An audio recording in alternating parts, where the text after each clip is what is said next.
చెప్పలేదంటనకపోయేరు నరులార గురుని చేరి మ్రొక్కితే బ్రతుక నేర్చేరు. చెప్పలేదంటనకపోయరు తప్పదిదుగో గురుని వాక్యము.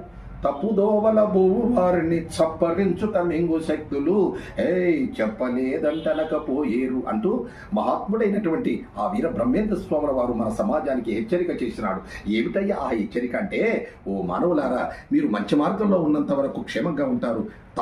మీరు తప్పు మార్గంలో వెళితే మాత్రము భయంకరమైనటువంటి ఆ శక్తులు అనే పదాన్ని ఉపయోగించినాడు. అంటే రకరకాల రోగాల రూపంలో కావచ్చు, లేకపోతే ప్రమాదాల రూపంలో కావచ్చు, మానవుడైన వాడు ఎప్పుడు పతనం అవుతాడు, ఎప్పుడు ప్రమాదానికి లోనవుతాడంటే, మరి తప్పుదోవల పోయినంత వరకు నీకు పతనం తప్పదని గొప్ప హెచ్చరిక చేసినటువంటి తప్పుదోవల వారిని చప్పరించుక మింగు శక్తులు అంటూ ఉద్బోధ చేసినటువంటి వీర బ్రహ్మేంద్ర స్వాముల వారు ఎంత గొప్ప తత్వం ఎంతో మనకు అర్థమవుతున్నది. కావున మనమందరం కూడా పెద్దల మార్గంలో నడిచి